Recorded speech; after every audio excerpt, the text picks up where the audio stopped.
Thank you, Marie. Thanks, Steve. So in line with the presentation just before, I'm going to talk about the risk of being hurt when riding a bike in traffic, but in cities. So 5 years ago, what did we say? We said that absolute numbers of casualties didn't tell us much. We must normalize casualty numbers, taking into account the actual cycling activity, which varies a lot between countries and which varies across the time. However, we concluded that most authorities lack the factual basis with which to assess cycling safety. Efforts must be made to harmonize definitions of terminology so as to be able to make reliable international comparisons.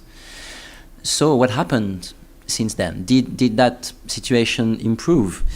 Well, the answer comes in part from the IRTAD group. IRTAD stands for the International Traffic Safety Data and Analysis Group. This is a network managed by the ITF, connecting road safety stakeholders from 40 countries. The question of exposure data is acknowledged and even described as the elephant in the room by IRTAD chairman Professor Wegman, who is with us today. So in response to this challenge, IRTAD has created a subgroup to work on risk exposure data. It will answer a key question: how to collect comparable exposure data, and especially passenger mobility data by mode. If you wish to contribute or support this piece of work, please do contact the ITF. We hope it will transform the way road safety data is analyzed. But this presentation is about cities. In 2016, the Safer City Streets program was launched. It is a network of experts and a global database, just like IRTAD, but at city level. Credits to the IRTAD group for the original idea and support for this initiative. With the support from the FIA, the Safer City Streets network grew, and the database now contains data from 29 cities. But there is more in the database. We also collect data from national and international sources. In particular, we are thankful to all the national authorities contributing to the European crash database called CARE.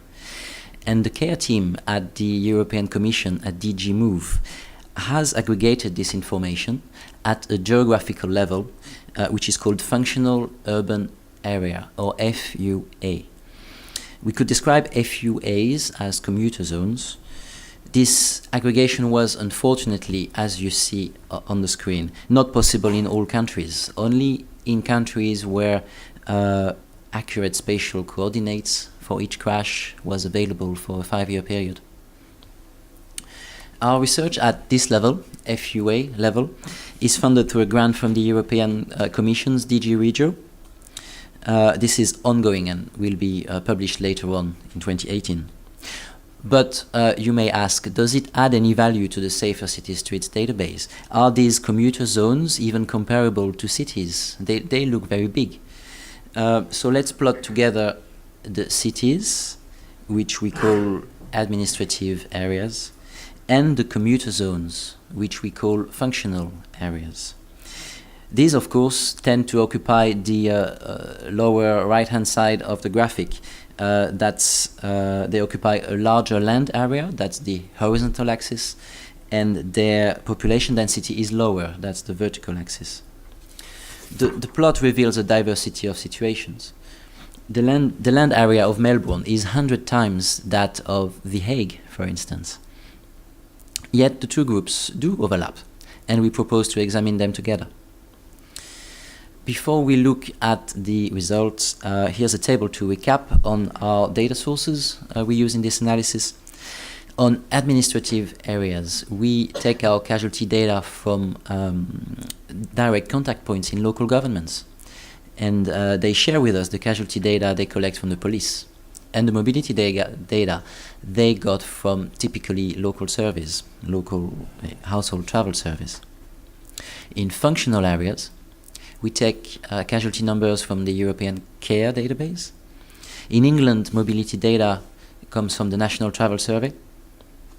And outside of England, the mobility data is estimated from a model. The model input is the share of people cycling to work, a figure found in Eurostat. Now, enough about the context and the method. Let's see our preliminary results. And here's the first question. What happens where people cycle more?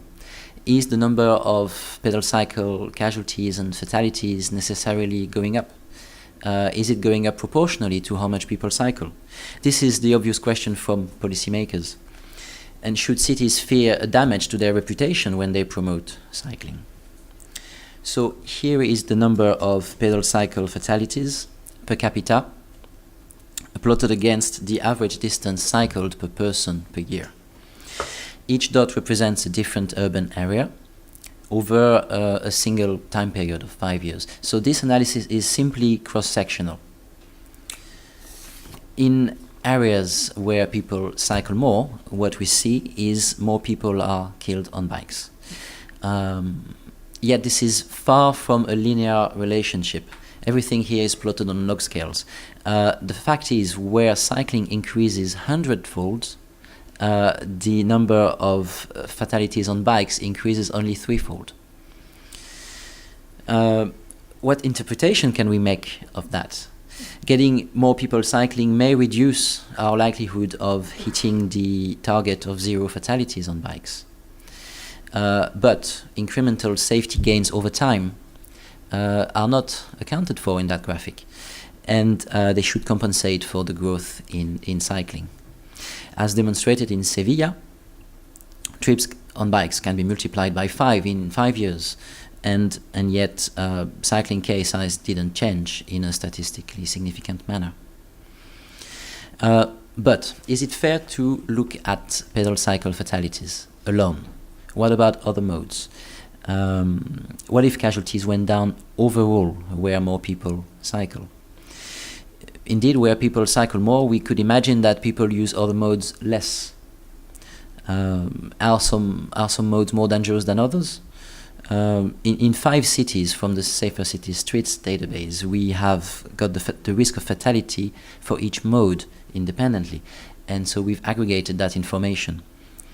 Using data from Auckland, Barcelona, Berlin, London, and Paris, we see that when riding the same distance, you are 4 times more likely to be killed on a powered two-wheeler than on a bicycle. So shifting people from one mode to the other, in this case, would save lives. As you can see, sitting in a car is safer. Cars are remarkably good at keeping their occupants safe in traffic. But what about other people killed in collisions with cars? We think this analysis should be improved.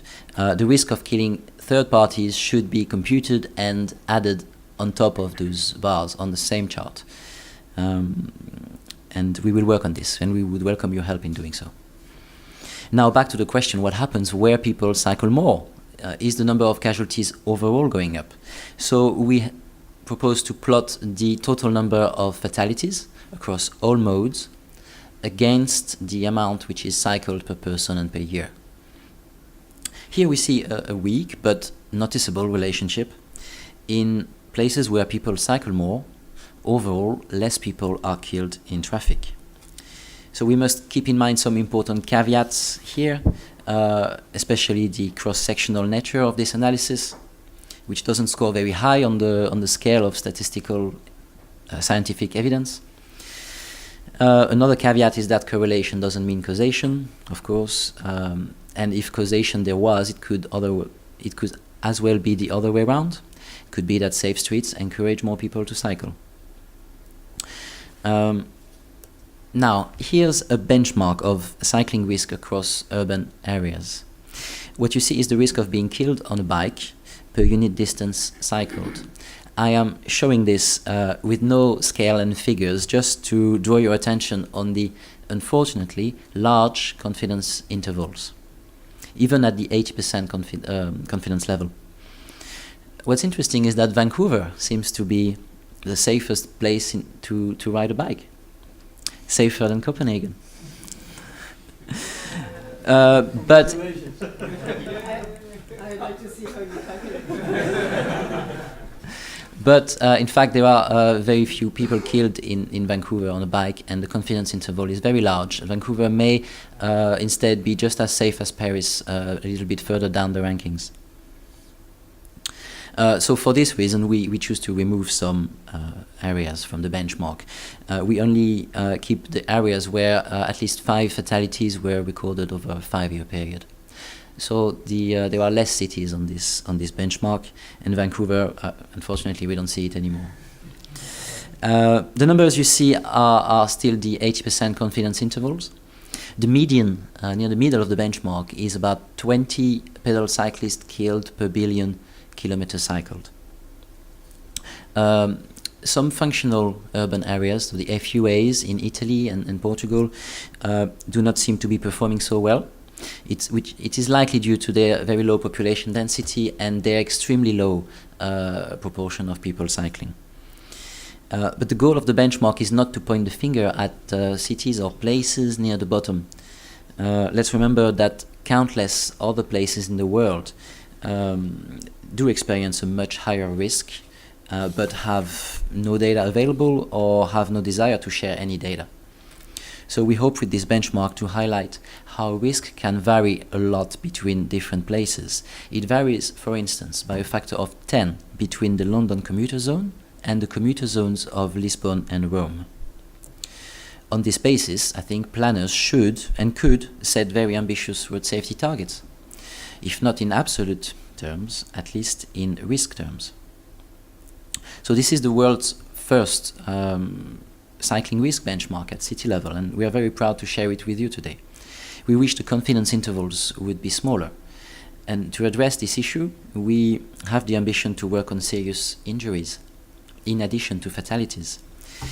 Numbers would be higher, therefore statistically more meaningful.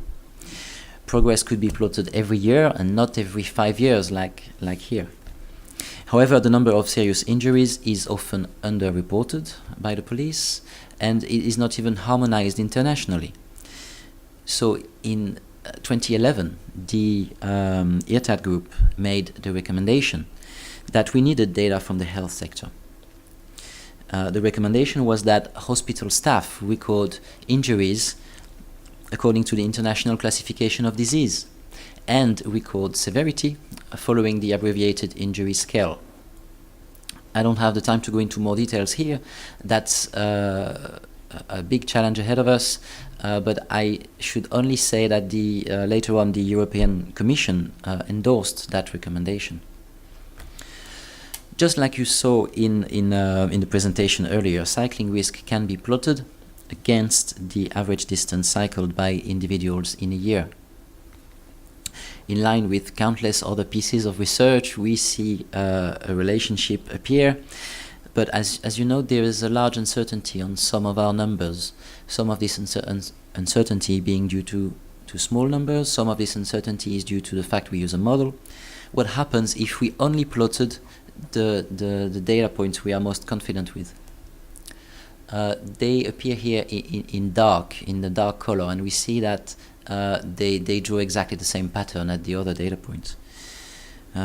So the relationship holds. We see that urban areas where people cycle more tend to be safer places where to cycle. And it supports the anecdotal evidence from some places that cycling traffic can double, and yet the number of casualties on bikes do not change. We will publish some of this analysis later in the spring, and a more detailed analysis at functional urban area level, again later in 2018. We also do invite more cities to join the database of safer city streets so that we can do more of that work. And we have the ambition to update it and to publish results every year. To finish, what kind of recommendations could we make together based on that research? We could repeat the conclusions from our previous ITF report, that the collection of exposure data is key among cycling safety data questions. By exposure data, we mean cycling trips and kilometers cycled. This could be collected in details with regular travel surveys, which remain the gold standard. But there are alternative solutions, and not every city may have the budget to carry out household travel surveys. So other solutions should not be neglected. It can bring value, it can add a larger sample size. Some solutions are listed here. Further recommendations could be to take into consideration the risk to third parties. This would make active modes much more appealing and much more obviously appealing to policymakers. Be ambitious in setting risk reduction targets. We've seen why. And Vancouver seems to demonstrate it can be possible to be as safe as Copenhagen. And lastly, we could recommend that we assess and monitor the true number of serious injuries using the best medical standards. Thank you.